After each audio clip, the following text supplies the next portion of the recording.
Cristina Carrillo, directora para Latinoamérica de Atkins Consulting, ¿sí? Y Katy Castro, de la Superintendencia General de Costa Rica. Bienvenidas ustedes a Radio Tropicana. Vienen a conversarnos de algo que parece no necesario, que parece que lo hacemos muy bien, pero cuando al final del mes terminamos haciendo las cuentas, reaccionamos y decimos, bueno, algo está funcionando mal. Bienvenidas a los micrófonos de Radio Tropicana. Muy buenos días. Gracias. Dentro del contexto de ya el quinto año que lo viene realizando la Superintendencia, darle un poco de formación y acercar al ciudadano común a cómo es un sistema financiero, qué es la finanza y cómo debe ser manejada. Gustavo, ¿con quién iniciamos? Con doña Cristina Carrillo. Cristina. Hola, buenos días. ¿Cómo está? Buenos días. A ver, conceptos básicos sobre educación financiera. ¿Cuál es la utilidad que el ciudadano común puede obtener con esta información, con este conocimiento? La verdad es que nos movemos en un mundo que es como un escaparate enorme. Tenemos un montón de tentaciones, cosas que nos apetece consumir, unos recursos limitados que tenemos que gestionar a nivel personal y familiar. Y hay muchas maneras de hacerlo. La normal, que implica no ser del todo consciente de cómo lo estamos utilizando, y una un poquito más informada, que se obtiene cuando uno tiene acceso a una buena educación financiera, que te permite aprovechar mucho mejor los recursos que tienes y utilizar mejor el sistema financiero, las oportunidades que da. Nosotros a veces al final del mes decimos, uy, no me alcanza lo que gano, debo trabajar más. ¿Se puede invertir esa fórmula de decir con lo que tengo puedo vivir bien, poder ahorrar y no necesariamente tener que ir a trabajar más horas? ¿Sí? Buenos días, sí, efectivamente. Como antes conversábamos en un preámbulo, el tema de aprender a manejar nuestras finanzas personales es fundamental. No importa si ganamos $10 o si ganamos $1,000, todos tenemos que tratar de llenar nuestras necesidades personales y familiares. Y entonces la idea es ver cómo podemos ayudar a las personas a planear bien cómo utilizar su dinero, no importa el presupuesto que tengamos, y tratar de no asumir ni deudas ni llenar necesidades o comprometer nuestra situación familiar por tomar decisiones que no corresponden a nuestro nivel de ingreso, ¿verdad? ¿Cómo se llega a ese nivel, Cristina, de organización y de disciplina? El primer paso siempre es tratar de llevar algún tipo de presupuesto. No hace falta que sea algo nada complejo ni una hoja Excel. Se puede hacer con papel y lápiz, pero tener un cierto control de ingresos y gastos. Y un aspecto básico fundamental en este sentido es controlar el endeudamiento. Cuando uno tiene una carga de deudas inmanejable, es muy difícil plantearse nada a futuro e incluso, como decías, llegar a fin de mes. Y que te falte la plata. A un Estado le dicen, usted no se puede endeudar más allá de tanto porcentaje de su PIB. ¿Qué se recomienda a una persona? ¿Cuánto debe endeudarse en relación a sus ingresos? ¿En qué porcentaje? No sé si Katia o Cristina puedan responder eso. Katia. Sí, bueno, yo creo que esto varía mucho porque de persona a persona las necesidades, ¿verdad? Las entidades financieras, por ejemplo, recomiendan que cualquier individuo no comprometa más allá del 30% de su ingreso. ¿Por qué? Porque hay que dejar para otras cosas como un poco de entretenimiento, el ahorro, que es fundamental, ¿verdad? Entonces no asumir compromisos más allá de esos porcentajes. Pero claro, esto depende de qué tipo de decisión estoy yo tomando. Si yo estoy tomando una deuda para, por ejemplo, financiar una hipoteca de una casa, es una necesidad, digamos, familiar, es un tema importante. Si yo me estoy endeudando para ir al Mundial de Brasil, que todo el mundo quiere ir el otro año, esa es una decisión que tenemos que sopesar, ¿verdad? Diferenciar entre inversión y gasto. Y una cosa más allá, diferenciar entre necesidad y deseo. Hay necesidades familiares y todo lo queremos, porque como decía Cristina, alrededor tenemos un escaparate que nos impulsa a consumir y a gastar. Gustavo. Claro, o sea, entiendo entonces que este conocimiento es una herramienta social de autoconducta a nivel de todos los estamentos, y básicamente me da la impresión, si me equivoco me corrige, básicamente a nivel familiar, en los países emergentes o los países en crisis, debe ser un conjunto de conocimientos muy útiles, porque es cuando más se valora el dinero que se logra ganar y adquirir. Así es. Entonces la utilización correcta de este dinero pues se convierte en una necesidad social. Así es. Cristina, ¿tiene su peso cómo se comporta el ciudadano cuando ve cómo se comporta el mandante? Literalmente. España ha venido atravesando una crisis económica por un mal manejo de sus recursos y tiene un alto endeudamiento. Cuando se ve desde de repente un país acá en Latinoamérica un gasto excesivo en cosas que pueden ser no necesarias, influye en el ciudadano en decir, bueno, yo también puedo gastar, yo también puedo tener un presupuesto con déficit y al camino voy a irlo arreglando. ¿Sí tiene su impacto? La verdad es que sí, pero de una manera indirecta. Okay. Realmente no creo que los ciudadanos se planteen que el Estado despilfarra, porque cuando el Estado despilfarra en obra pública o en algo que de alguna manera piensas que te va a beneficiar, generalmente te parece bien. Eso no lo percibes de esa manera.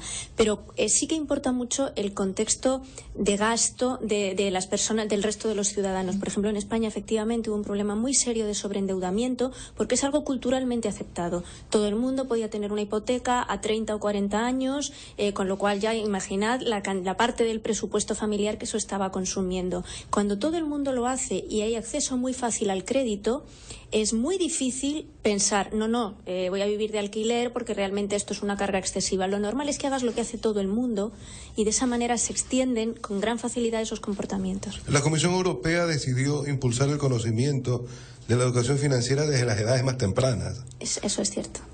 ¿Por qué? Porque cuando llegas a una edad normalmente ya has interiorizado todas esas pautas de comportamiento de la sociedad en la que vives. Si es muy normal vivir endeudado, si el ahorro es un valor poco apreciado, lo normal es que cuando llegas a la edad adulta es más difícil evitar esas cosas. Cuidado, no imposible, yo soy muy partidaria de la educación financiera de adultos, pero es cierto que si empiezas a plantear este tipo de cosas desde las edades más tempranas, les estás ofreciendo al menos una visión alternativa de lo que pueden hacer con sus recursos. Luego ya es un patrón de conducta un poco difícil de romper. Es un evento que estamos conversando de lo que vale la pena hacer algo de conciencia. Yo justamente me cuestionaba hace 2 semanas y decía, bueno, yo sé realmente cuánto gasto mensualmente en el supermercado, por ejemplo, para tener un control del gasto. Pero, Cristina, usted decía algo interesante, una participación activa del sistema financiero. Una vez que logro tener un equilibrio en mis gastos y en mis ingresos, decir, bueno, esto lo puedo destinar para ahorrar. Ok, ya, ahorré. ¿Y qué más puedo hacer con eso, Cristina? Claro, evidentemente el no conocer esas alternativas limita mucho las posibilidades en la vida. Por eso los responsables de aquí de la Superintendencia de Compañías llevan muchos años tratando de que la gente entienda mejor los mercados, las opciones que hay, no solo para tener un dinero, sino para sacarle un cierto rendimiento a ese dinero, ¿no? Katia, ¿qué significa para Latinoamérica la exclusión financiera de sus ciudadanos? Sí, bueno, realmente la exclusión financiera, entendida como la imposibilidad de acceder y de utilizar las ventajas y las posibilidades que un sistema financiero ofrece, tiene que ver también con exclusión en otros sectores de la sociedad, ¿verdad? La persona que no tiene acceso a estas oportunidades se ve excluida también de otros temas como en salud, educación. Lo que debe llevar a nuestras organizaciones responsables de los temas de supervisión del sistema financiero y a otros actores involucrados es a tomar una serie de medidas y adoptar esfuerzos coordinados con el propósito de que a través de la educación financiera podamos fomentar el cambio en la conducta del individuo, ¿verdad? Como comentaba Cristina, si nosotros empezamos a trabajar con los niños, vamos a ir recogiendo los frutos durante el desarrollo de esa persona y el control y el pensar antes de gastar va a ser un proceso mucho más sencillo. ¿Y cuáles serían las metodologías utilizadas para este proceso de aprendizaje específico? Bueno, pues por supuesto que ahora se apunta mucho y estamos hablando hace unos momentos de lo que es cambios en la conducta, ¿verdad? Pero todo esto nos debe llevar a un esfuerzo planificado para entre todos los actores responsables de estos temas, diseñar estrategias nacionales de educación financiera que nos permitan aplicar el conocimiento, cambiar actitudes, ¿verdad? Y desarrollar habilidades en los individuos. Estos son esfuerzos que las experiencias, y hay grandes datos sobre países que han tenido mucho éxito en eso, nos debe llevar a plantearnos objetivos, a plantear cuáles van a ser los segmentos prioritarios, porque la educación financiera debe ser para todos, pero tenemos recursos limitados que nos deben llevar a ver, bueno, por dónde abordamos el tema, ¿verdad? Y una serie de aspectos, los segmentos a los que nos vamos a dirigir van a condicionar qué tipo de recursos educativos y qué tipo de materiales vamos a utilizar, que tienen que ser entretenidos. La educación no tiene por qué ser algo aburrido y difícil de digerir, tiene que ser algo comprensible y divertido para las personas en cualquier edad. Este conocimiento, por su incidencia en la sociedad, debería llegar a constituirse en una política de Estado. Eso es deseable, pero no es un impedimento no tenerlo. Hay experiencias interesantes. La política de Estado puede ayudar a la dotación de recursos y hacer que la coordinación entre entidades sea mucho más fluida, tal vez, pero no es una condición que de no tenerla excluya la posibilidad de desarrollar estos proyectos. Resulta a veces impensable tener la capacidad de ahorrar en países latinoamericanos donde se registran personas que viven con $1 al día o personas que tienen un salario por debajo de una canasta básica familiar. Hablar de ahorro es casi como sentir que a uno lo están insultando, es decir, pero por Dios, si estoy haciendo lo máximo para poder terminar comiendo el mes y usted me está pidiendo que yo tenga la capacidad de ahorrar. ¿Cómo se manejan esos conceptos? ¿Se ha puesto a prueba? ¿Hay algún experimento que haya terminado teniendo resultados positivos o negativos, Cristina? Totalmente de acuerdo con lo que planteas. Es que es casi ofensivo e insultante que a personas que apenas tienen para sobrevivir se les venga con estas ideas. Por eso, como comentaba Katia, es necesario adaptar muy bien el enfoque a la realidad de las personas a las que te diriges en cada momento. Es muy complicado porque cuando uno vive en situaciones de escasez, incluso los pocos recursos que se tienen se utilizan aún peor de lo normal, y eso hay estudios psicológicos, porque evidentemente el ahorro implica una cierta consideración de largo plazo que es complicadísima para cualquiera de nosotros, pero aún más para las personas que realmente viven al día, ¿no? Entonces hay algunos estudios muy interesantes que se han realizado, experimentos en India, etcétera, sobre la psicología de la escasez, cómo favorecer el desvío de cierta parte de los recursos, incluso sobre la utilización de los subsidios que se reciben, y casi todo va por la vía de ofrecer sistemas que faciliten apartar algo para otro tipo de cuestiones. Pero, por ejemplo, hay experimentos. Normalmente se hacen a nivel colectivo cuando estamos hablando de ahorro en personas con bajos recursos, porque ahorrar individualmente en ese contexto es casi imposible. Se suelen hacer experimentos de tipo de apoyo social, en el cual hay una cierta cantidad que se utiliza para necesidades de las personas que integran esos colectivos. Y se da la circunstancia curiosa de que al principio, como las personas no tienen esa mentalidad de ahorro, de que sea posible o sirva para algo, lo utilizan en cosas como, pues vamos a aportar entre todas para una fiesta de cumpleaños, para cuando con el tiempo se van dando cuenta de que efectivamente se consigue acumular algo, empiezan ya a pensar de otra manera. Voy a ahorrar para la educación de mis hijos, etcétera. Estos los bancos que han funcionado o las cooperativas que tienen ese inicio al principio con esa idea, ¿no? De algo muy pequeño, reducido, y luego poder ir ampliándolo.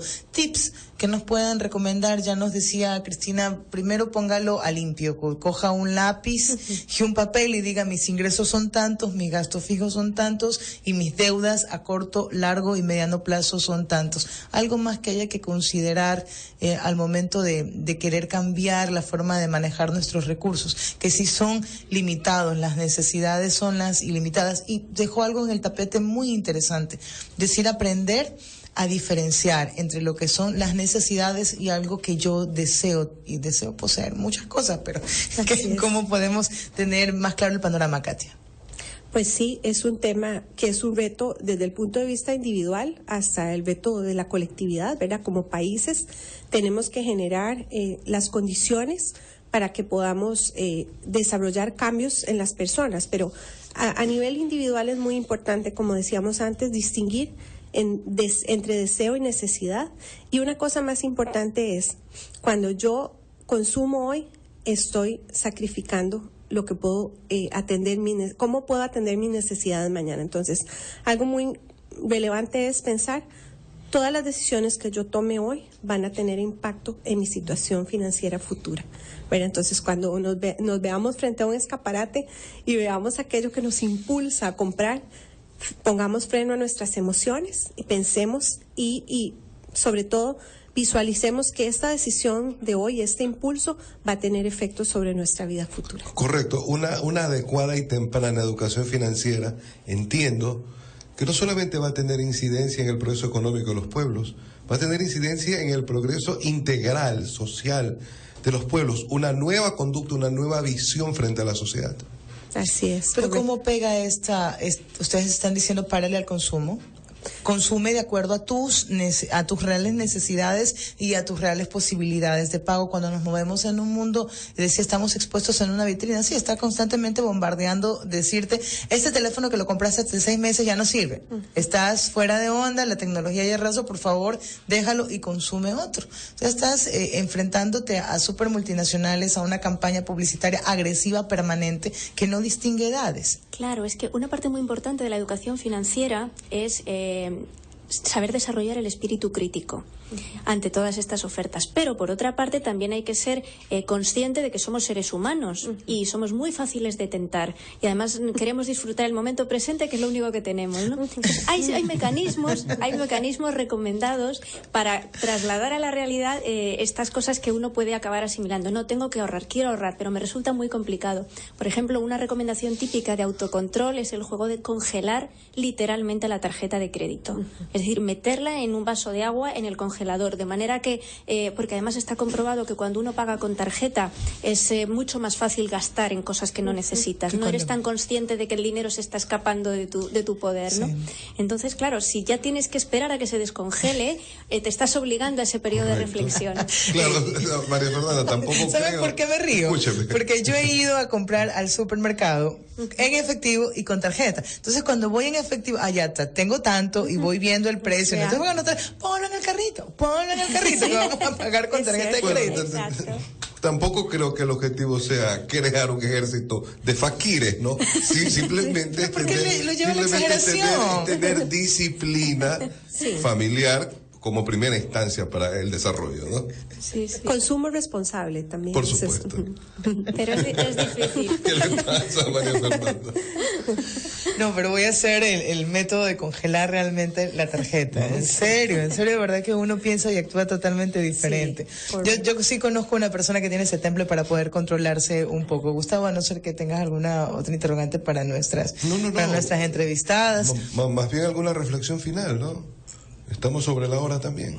Para ustedes, Cristina, ajá, ¿con qué te gustaría concluir esta entrevista? Que por cierto ha sido muy amena, pero me está doliendo el corazón profundamente y el bolsillo también. Me han hecho ver mi realidad. Hemos logrado una. No, por Dios, en la serio. incidencia psicológica de la educación financiera. Cristina, perdón, a mí se me chispan a veces las ideas. A veces nosotros, muy latinoamericanos, decimos, pero ¿para qué vas a ahorrar? O sea, vívelo hoy. Tú no sabes si te va a llegar mañana. ¿Qué tal si más tarde? No, pues aprovecha el momento, te puede aplastar un carro y no disfrutaste. O sea, hay mucha esa visión de ser inmediatista. Solamente estamos pensando en el ahora. Yo creo que eso pasa en el mundo entero, pero la cuestión es que tiene que haber maneras, y podemos encontrarlas, de hacer las dos cosas al tiempo, de disfrutar el presente sin estar de repente pensando, ay, fíjate que no estoy ahorrando para los estudios de mis hijos o qué va a pasar cuando deje de trabajar, ¿no? Tiene que haber maneras, y la educación financiera, lo que pasa es que hablar de educación financiera suena mal, es como esto debe de ser complicado. No lo es. Hay maneras y trucos. Vamos a hablar de trucos diarios para conseguir ambas cosas a la vez. De verdad que es posible. Katia. Sí, bueno, como señalábamos, la idea es que seamos reflexivos y que pongamos freno a los impulsos. No se trata de privarnos de todo, ¿verdad? De que ahora no, porque la consigna es el ahorro. Se trata de consumir responsablemente y de también pensar en el mañana. Aunque pensemos que hoy nos podemos morir, hay que pagar el funeral. Así es que hay que tenerlo previsto, ¿de acuerdo? Esa es la reflexión. Y uno dice, no importa, yo ya estoy muerto, que lo pague otro. Sí, pero le vamos a cargar a otro ese problema. Tremendo peso, dejémoslo ahorrado. Este evento, que fue organizado por la Superintendencia de Compañías y que se realizó en el Bankers Club, tiene la posibilidad de replicarse el próximo año. Ya concluyó. ¿Cuáles fueron las expectativas que se generaron? Algo que queda planteado o plantado para próximas oportunidades. Cristina. Bueno, yo es que tengo la suerte, tuve la suerte de asistir al primero que se realizó en el año 2008. Entonces aquí ya la Superintendencia de Compañías trae una historia de preocupación por el tema de la educación financiera y además con un esfuerzo sostenido de realizar este tipo de eventos para ir generando conciencia y lograr el apoyo de otras entidades para llegar a más gente y conseguir mucho mayor efecto. Se nota que no quiero que se vayan. Gracias a Cristina Carrillo, directora para Latinoamérica de Atkin Consulting, y de Katia Castro, de la Superintendencia General de Costa Rica. Creo que ha servido para muchos. La cara de Nancy también lo deja así expresado, las caras de preocupaciones de algunos, incluyéndome. Gracias por compartir con nosotros. Gracias. A ustedes por amargarme hoy día pensando en lo que no voy a poder hacer. Vamos a hacer una pausa.